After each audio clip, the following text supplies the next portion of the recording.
আসসালামু আলাইকুম। গল টেস্টের ২য় দিন শেষে কিন্তু ভালো সুবিধাজনক অবস্থানে রয়েছে বাংলাদেশ। ৯ উইকেট হারিয়ে ৪৮৪ রানে পৌঁছে গেছে। যদিও আরো ভালো অবস্থানে থেকে দিন শেষ করতে পারত বাংলাদেশ। সেই দিকে গিয়ে বাংলাদেশ ব্যাটসম্যানদের বেশি ডিফেন্সিভ মনোভাবের কারণে বাংলাদেশ উইকেট হারিয়েছে। একই সাথে রানও কিন্তু তুলতে পারেনি। তারপরেও ২য় দিনে কিন্তু ভালো ব্যাট করেছে। এখানে হচ্ছে লিটন কুমার দাস এবং মুশফিকুর রহিম অসাধারণ একটা পার্টনারশিপ তৈরি হয়েছে তাদের মধ্যে। প্রায় ১৫০ র কাছাকাছি ১৪৯ রানের পার্টনারশিপ হয়েছে এই দুইজন ব্যাটসম্যানের মাঝখানে। শান্ত আউট হয়ে যাওয়ার পরে তারা কিন্তু অসাধারণ খেলেছে এবং টেস্ট ক্রিকেটে ১৩ ইনিংস পর কিন্তু লিটন কুমার দাস একটা 50 দেখা পেয়েছেন। যদিও লিটন কুমার দাস কিন্তু এই ম্যাচে খেলা হতো না যদি না তিনি লিটন এখানে হচ্ছে আমাদের মেহেদী হাসান মিরাজ জ্বরের কারণে অসুস্থ হয়ে পড়তেন। সেই সুযোগটা কিন্তু দারুণভাবে কাজে লাগিয়েছেন লিটন কুমার দাস এবং যতক্ষণ ক্রিজে ছিলেন অসাধারণ ব্যাটিং করেছেন ১১-৪ এবং ১ ছক্কার সাহায্যে কিন্তু ৯০ রানে পৌঁছে গিয়েছেন। তারপরে বলব তার কিছুটা আফসোস থাকতে পারে যেভাবে তিনি আউট হলেন এইজন্য আরকি নিজের উপর নিজেরই আ রাগ হওয়া অথবা বিরক্তিও প্রকাশ করা উচিত ছিল তার।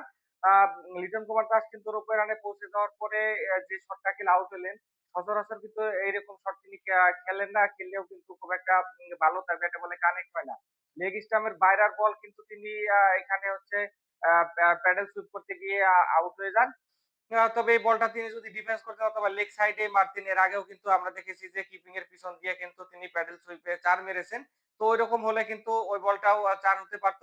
আম লিটন কুমার দাসের এই শট সিলেকশনটা কিন্তু একদমই বাজে ছিল। না হলে কিন্তু টেস্ট ক্রিকেটের ৪ নম্বর শতকটা তিনি পেয়ে যেতে পারতেন। মুশফিকুর রহিমেরও কিন্তু একই আফসোস থাকার কথা। তিনিও কিন্তু ৪র্থ ডাবল সেঞ্চুরির অপেক্ষায় ছিলাম আমরা সকলেই তার। কিন্তু ১৬৩ রান করে কিন্তু এখানে হচ্ছে তিনি আশিতা ফার্নান্দোর বলে এলবিডব্লিউ শিকার হন। পরবর্তীতে রিভিউ নিলে দেখা যায় ওটা আম্পায়ার কল ছিল। এইজন্য মুশফিক কিন্তু আউট হয়ে যান। তারপরও মুশফিক কিন্তু অসাধারণ একটা ম্যারাথন ইনিংস খেলেছেন। ৩৫০ বলে কিন্তু ১৬৩ রানে এক হারনামা ইনিংস খেলেছেন। প্রায় ১.৫ দিনের মতো ব্যাটিং করেছেন। প্রপার টেস্ট ক্রিকেটের একটা ইনিংস ছিল কিন্তু এটা মুশফিকুর রহিমের। যেটা দেখে পরবর্তীতে ইয়াংস্টাররা কিন্তু টেস্ট ক্রিকেটটা কিভাবে খেলতে হয় সেটা কিন্তু শিখতে পারে। তবে বাংলাদেশে যেটা বলতেছিলাম যে শেষ বিকেলে কিছুটা সিদ্ধান্তহীনতা এবং কমন সেন্স এর কারণে কিন্তু এই টেস্টে আরো ভালো অবস্থানে আমরা থেকে শেষ করতে পারিনি। যেখানে বৃষ্টির জন্য খেলা কিছুটা স্থগিত হয় এবং দিনের খেলাও কিন্তু ব্যাড লাইট এর কারণে দ্রুত শেষ হয়ে যায়। বৃষ্টির আগে কিন্তু বাংলাদেশের রান ছিল ৪২০ ৪ উইকেটে। ওইখান থেকে কিন্তু মনে হচ্ছিল ৫৫০ ৬০০ ইজি ভাবে হয়ে যাবে। দারুণ একটা সেট পার্টনারশিপ ছিল এখানে লিটন এবং মুশফিকের মাঝখানে। মুশফিক ৪৫৮ রানে আউট হয়ে যাওয়ার পর মাত্র ২৬ রানে কিন্তু ৫ উইকেটের পতন ঘটে আমাদের। যে জন্য কিন্তু এখন ৫০০ রান করাই ডিফিকাল্ট হয়ে গেছে আমাদের। এখানে বলব যে মুশফিকুর রহিম এবং লিটন দাস আউট হয়ে যাওয়ার পর জাকের আলী অনেকের অ্যাগ্রেসিভ ভূমিকায় খেলার কথা ছিল। তিনিও কিন্তু মাত্র ১৬ বলে ৮ রান করে এখানে যদি তার ১৬ বলে ৩০ রান হতো তাহলে কিন্তু আমরাও ৫০০ পেরোতাম হয়তো জাকের আলী ইনিংসও আরো বড় হতে পারত।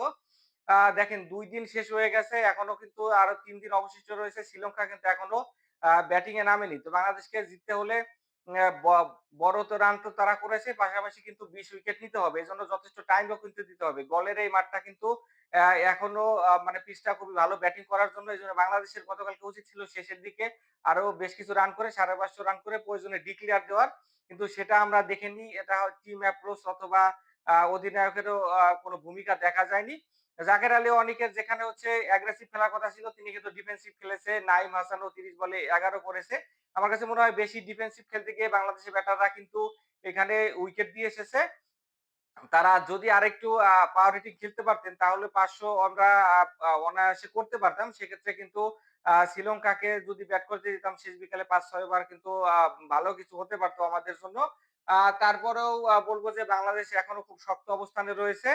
আ আ ৪র্থ সরি ৩য় দিনে আমাদের ২ অপরাজিত ব্যাটসম্যান নাহিদ রানা রয়েছে, হাসান মাহমুদ। তারা যদি একটু অ্যাগ্রেসিভ খেলে ১৫-২০ রান করতে পারে, ৫০০ রানে যদি আ উম ল্যান্ডমার্কে আমরা পৌঁছে যাই তাহলে কিন্তু মেন্টালি একটা ভালো জায়গা থেকে আমরা ১ম ইনিংসটা শেষ করতে পারবো। এবং এখানে হচ্ছে ৩য় দিনে বোলারদেরই আমাদের মূল ভূমিকা পালন করতে হবে। কারণ মেহেদী হাসান মিরাজ না থাকার কারণে কিন্তু আমরা আ একটা বলার শট নিয়ে কিন্তু এই টেস্ট ম্যাচ খেলতেছি। যেটা কিন্তু শ্রীলঙ্কা খেলেছে ২ জন পেসার এবং ২ জন স্পিনার নিয়ে এবং বেশিরভাগ সময় কিন্তু শ্রীলঙ্কা ভুগেছে এখানে হচ্ছে উম আ ৫ম বোলারের কারণে। তো বাংলাদেশকে ওই জিনিসটা ফেস করতে হতে পারে। এজন্য খুব দায়িত্ব নিতে হবে এখানে তাইজুল ইসলাম। তাইজুল ইসলাম কিন্তু অনেকদিন ধরে আমাদের প্রুভেন পারফর্মার এবং বাংলাদেশের টেস্ট ক্রিকেটে ১ নম্বর বোলারই বলা যেতে পারে।